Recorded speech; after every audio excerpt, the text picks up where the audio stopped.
Hello guys! So for this video ay pag-uusapan natin ang differential equation. And this time, let's do first order linear DE.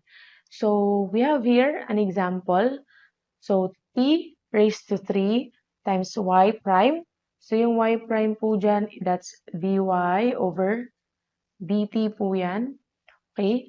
Tapos, plus 40 squared times y is equal to e raised to negative 1. So the first thing po that you have to do is to write this equation in standard form. So the standard form po of first order linear DE is itong nasa taas. Itong nasa naka-green. Ayan siya. That's y prime plus p of xy is equal to g of xy. So, ito, I will rewrite first the equation. So, ayan, nirewrite ko po siya such that yung y prime natin ay dy over dt na siya. Now, in writing this one in standard form, imo-multiply natin siya ng 1 over t cube. Kasi nga, in standard form, y prime lang po yung nandyan. So, we will multiply that one ng 1 over t cube. So, both sides, okay?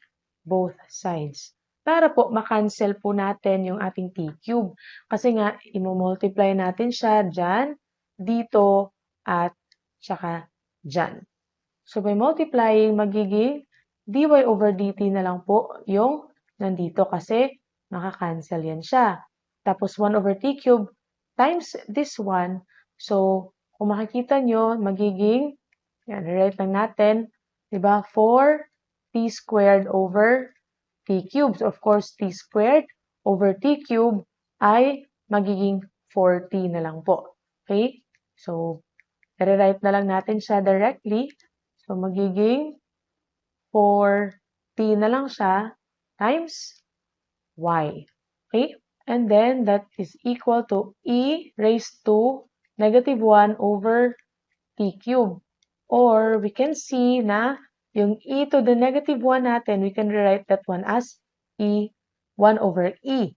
Okay?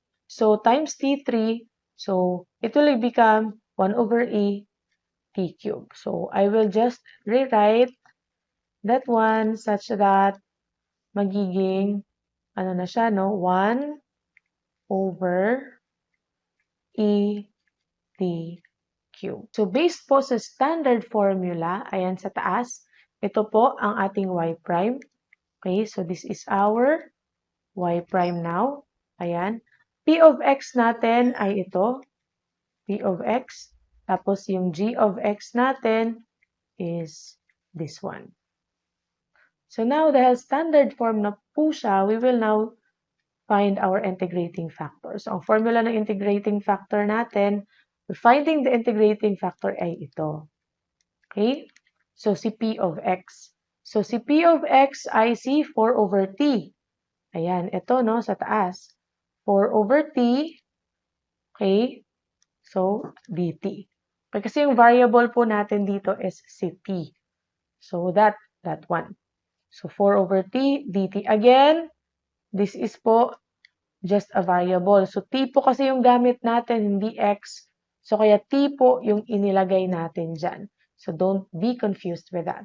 So, the integral of that one is e yan raised to 4 ln t because that's dt over t. So, the integral of that is ln t.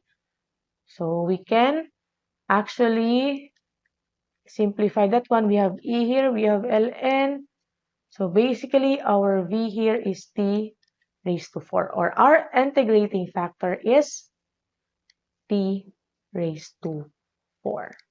So, dahil nakuha na po natin ang ating integrating factor, which is si t to the 4th, the next step po is isulat po natin ang ating equation, okay, in this form. So, v y prime is equal to the integral of v times our g of x. Okay? Pagkatapos, i-divide po muna natin siya ng v. Ayan. So, basically, that will become y prime is equal to the integral of v g of x over v. And after that, we will integrate it. Okay? So we will integrate. So basically, magiging y prime is equal to the integral of v, which is t to the fourth, times our g of x, which is 1 over e t cubed. Ayan, of course, that's dt over our v, which is ct raised to 4. So if we will integrate that now, this one here will become y. Okay, the integral of this one, y prime is y. Tapos, the integral of this portion, i.e., ano muna natin siya, simplify. So we have t to the fourth. Tapos may t cube. So basically, magiging, ano siya, no? That's 1, no, t over e dt over t to the fourth. So integrate natin siya. Itong ating e po dito is a constant. So ilalabas po natin siya. So basically, magiging y is equal to 1 over e. Yan, integral of t dt over t to the fourth. Of course, hindi nyo po yan pwedeng i-cancel yung t at saka t dito kasi i-integrate po muna natin yung nasa numerator. So, the integral of t dt, okay, the integral of t dt is t squared over 2 plus c. So, yun po yung ilalagay natin dyan. So, let me rewrite it. Our y is equal to 1 over e times t squared over 2 plus c all over t raised to 4. Okay? So, basically, magiging ganito po yun. So, basically, if we will write this one, magiging t squared all over 2 times e times t raised to 4. Of course, kasi denominator po natin si t raised to 4 plus c over t raised to 4. So basically, we can simplify this further because may t squared dito, may t to the fourth. Okay? So ito na po, nakuha na po natin yung ating y. Okay? But then, kung gusto niyo pong makuha yung ating c dyan, for example, you're given an initial condition na if t is negative 1, y is 0. So you can just substitute these values for you to get your c. So in this case, sample natin, y is 0 daw if our t is negative 1. So that's negative 1 squared plus c, negative 1 raised to 4. So if we will simplify that, I believe the answer would be 0 is equal to 1 over, ayan siya, 2 e raised to 1 plus c. So therefore, our c, okay, ang c po natin is equal to negative 1 over 2 times e raised to 1. So, bale, ito ay i-transfer lang natin on the other side. And therefore, we have now our c. So, with that, we can substitute that one here.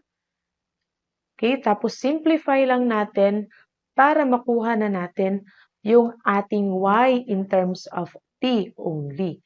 So, by substituting that, I'll give you an answer of y is equal to t squared minus 1 over 2 e t raised to 4. So, kayo na po yung mag-substitute and have it simplified. I hope you will arrive at this answer.